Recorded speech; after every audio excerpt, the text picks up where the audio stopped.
کہ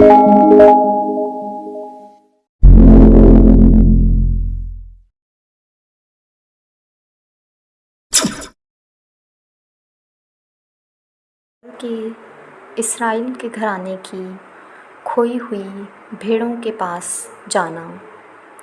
میرے پیارے بھائیوں اور بہنوں، مسیح میں آپ سب کو زباریہ کنزا کا سلام۔ 12 جولائی بدھ کا دن۔ ہمارے لیے آج کی تلاوت انجیل مقدس بمطابق مقدس متی، اس کا 10واں باب، پہلی 7 آیات۔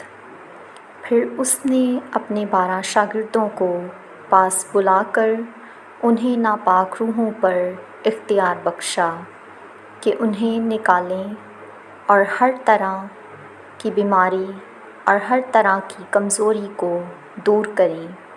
اور 12 رسولوں کے نام یہ ہیں: پہلا شمعون جو پطرس کہلاتا ہے، اور اس کا بھائی اندریاس، یعقوب بن زبدی اور اس کا بھائی یوحنا، فلبوس اور برتلمائی، توما اور متی محصل، یعقوب بن حلفائی اور تدائی، شمعون کانوی اور یہودا اسکریوتی جس نے اسے پکڑوا بھی دیا۔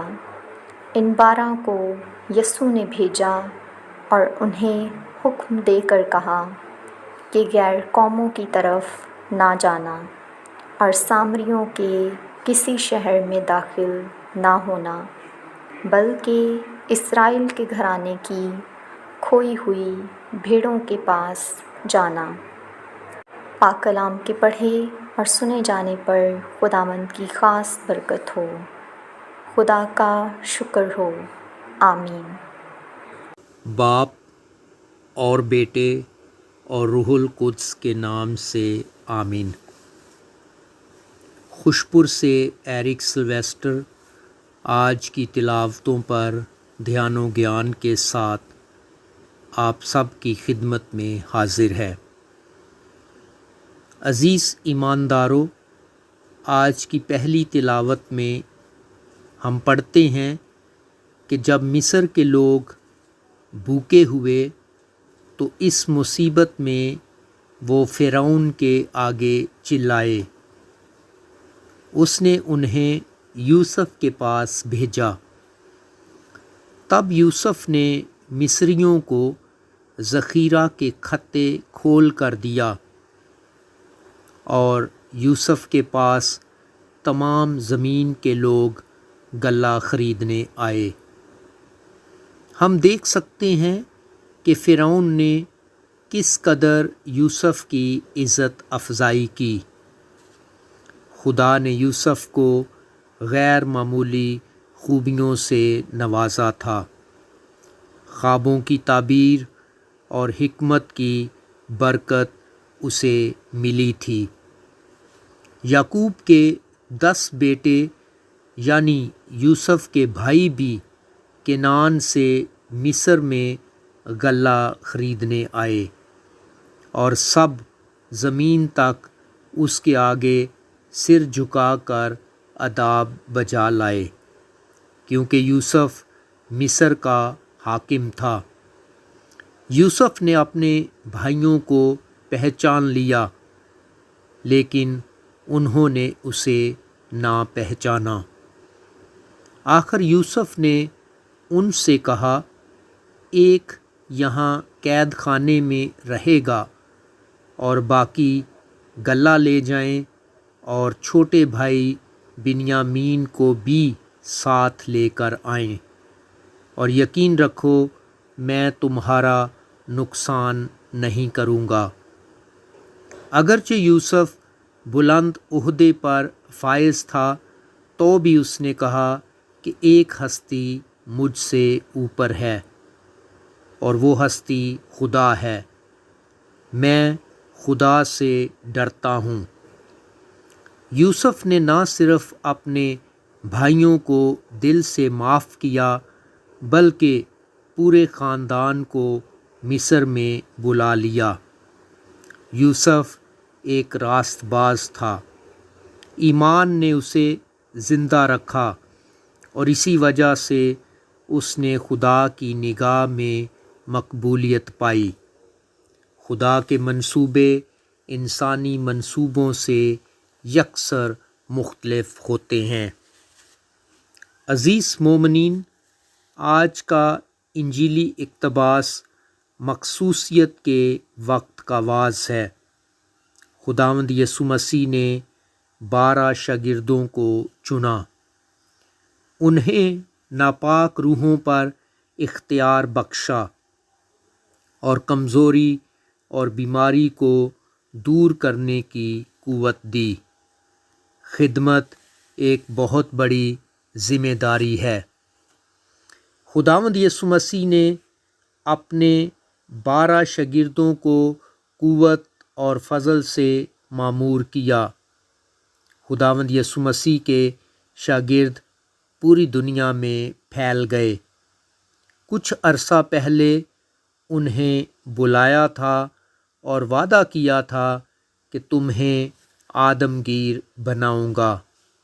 خدمت کرنا ایک بہت بڑا فضل ہے۔ بہتر ہے کہ ذمہ داری سپرد کرنے سے پہلے انہیں اچھی طرح تیار کیا جائے۔ یسوع مسیح انہیں عظیم کام کرنے کے لیے تیار کرتا رہا۔ اس مقصد سے اس نے انہیں اپنے ساتھ رکھا۔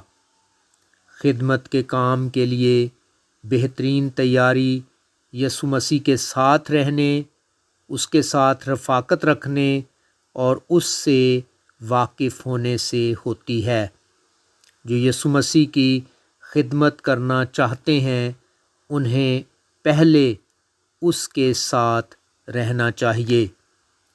یسوع مسیح نے شاگردوں کو تعلیم دی، اس نے صحائف کو ان پر کھولا اور انہیں سمجھنے کے لیے ان کے دل و دماغ کو بھی کھولا۔ انہیں آسمان کی بادشاہی کے بھیدوں کی سمجھ دی گئی۔ پہلے تعلیم حاصل کریں، پھر دوسروں کو سکھائیں۔ انجیل کے خادمین کو بلایا گیا کہ وہ یسوع مسیح کے پاس آئیں۔ اس نے انہیں ہر طرح کی بیماری کو دور کرنے کا اختیار بخشا۔ اس نے انہیں معجزے کرنے کا اختیار دیا تاکہ ان کی منادی اور تعلیم کی تصدیق ہو کہ یہ خدا کی طرف سے ہے۔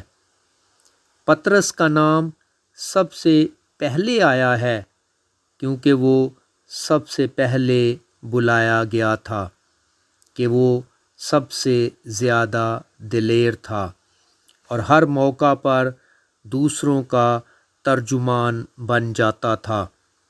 یہودا اسکریوتی کا نام ہمیشہ آخر میں آیا ہے اور ساتھ یہ سیاہ دھبا بھی ہوتا ہے جس نے اسے پکڑوا بھی دیا۔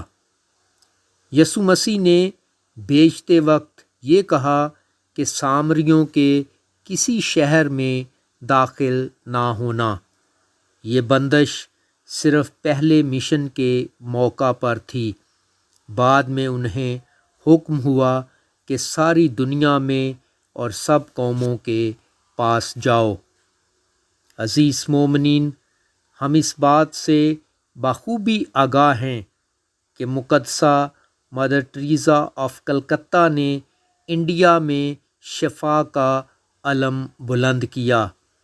مقدس پوپ جان پال دوم یسوع مصلوب کا نجات بخش پیغام لے کر پوری دنیا میں گئے۔ آج بھی ہمارے ملک میں اور دنیا میں ایسے بے شمار لوگ ہیں جو خدا کی بادشاہی کے لیے مصروف عمل ہیں۔ سچائی پر چلنے والا راستہ صلیب سے جا ملتا ہے اور صلیب کے بغیر نجات کا تصور بھی نہیں کیا جا سکتا۔ آئیں خدا سے دعا مانگیں کہ وہ ہمیں خاندانوں میں معاف کرنے اور ایک دوسرے کو باخوشی قبول کرنے کا فضل بخشے، اپنی بلاہٹ کو پہچاننے میں مدد کرے تاکہ مؤثر طریقے سے خدمت کر سکیں۔ مسیح خداوند کے وسیلے سے آمین۔